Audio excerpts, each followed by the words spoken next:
Hello, नमस्कार, welcome to ji chills. मैं हूं ईशा।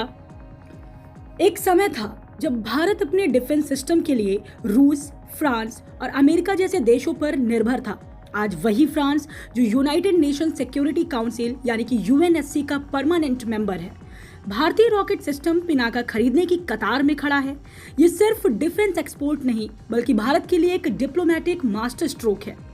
1999 के कारगिल युद्ध में जब भारतीय सेना ने पहली बार Pinaka multi barrel rocket launcher MBRL का इस्तेमाल किया था, तब किसी ने नहीं सोचा था कि ये सिस्टम एक दिन भारत को डिफेंस मार्केट में बड़ा खिलाड़ी बना देगा। DRDO द्वारा विकसित ये सिस्टम न सिर्फ सटीक है, बल्कि अपने दुश्मनों को 75 किलोमीटर दूर तक तहस नहस कर सकता है। लेकिन एक बात ध्यान रखना होगा कि कारगिल युद्ध के समय इसके कुछ तकनीकी हिस्से बाहर से आयात किए जाते थे। आज की तारीख में ये 100% स्वदेशी हैं और इसे बनाने में भारतीय कंपनियां मिलकर काम करती हैं। आज फ्रांस जैसे देश इसे खरीदने की सोच रहे हैं। ये वही फ्रांस है जो राफेल लड़ाकू विमानों के जरिए भारत को एडवांस टेक्नोलॉजी बेचता था। अब भारत उसे अपने बनाए हथियार देगा। फ्रांस यूएनएससी का स्थायी सदस्य है, जिसके पास वीटो पावर है, मतलब वो वैश्विक स्तर पर किसी भी निर्णय को रोक सकता है। लेकिन सोचिए, जब ऐसा देश भारतीय हथियार खरीदने की तरफ झुके तो ये भारत की बढ़ती ताकत का सबूत नहीं तो और क्या है। जब फ्रांस जैसे देश भारतीय हथियार खरीदते हैं तो ये दुनिया को संदेश देता है कि भारत की टेक्नोलॉजी भरोसेमंद और अत्याधुनिक है। इसका असर ये होगा कि दूसरे देश भी भारत की तरफ आकर्षित होंगे। इस तरह पिनाका सिर्फ एक हथियार नहीं, बल्कि भारत की तकनीकी और डिप्लोमेटिक ताकत का प्रतीक है। पिनाका को भगवान शिव के धनुष के नाम पर रखा गया है। इसे 1999 के कारगिल युद्ध में पहली बार तैनात किया गया था। उस समय पाकिस्तानी सेना ऊंचाई वाले इलाकों में मजबूत पोजीशन बनाई हुई थी। भारतीय सेना के लिए उन पोजीशन को तोड़ना बेहद चुनौतीपूर्ण था। तभी पिनाका ने मैदान में कदम रखा।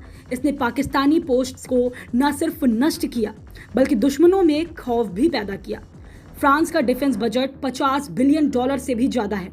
उसके पास सारे एडवांस टेक्नोलॉजी मौजूद हैं, लेकिन इसके बावजूद वो पिनाका खरीदने को तैयार है। यह दर्शाता है कि दुनिया की महाशक्तियां अब भारतीय हथियार के बिना अधूरी हैं। यही हाल अमेरिका का भी है। भारत से गोला बारूद खरीद कर ही उसने कई मोर्चों के संभाले हुए हैं।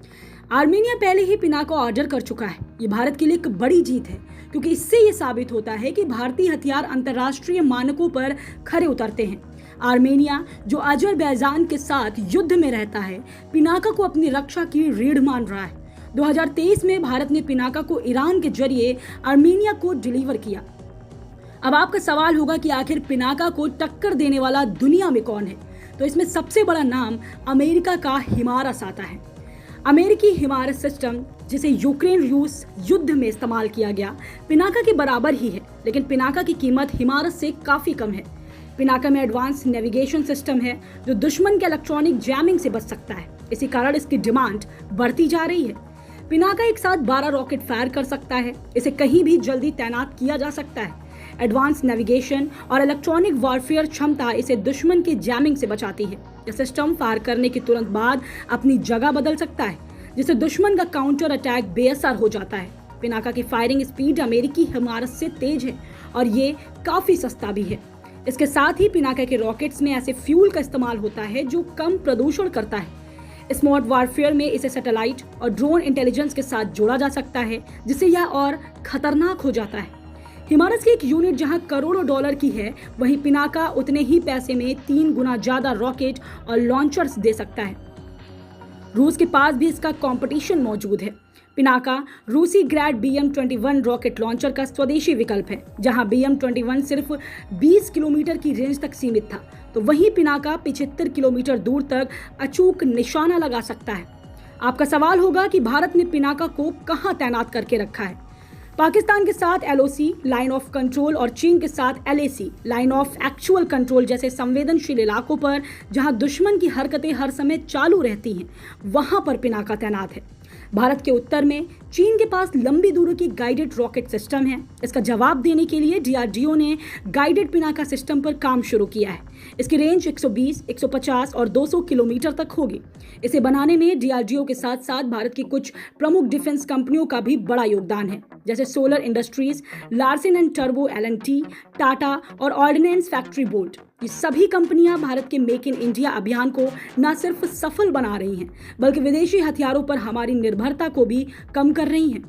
एक एक करके समझ लेते हैं कि कौन सी कंपनी क्या करती है। पहला है सोलर इंडस्ट्रीज।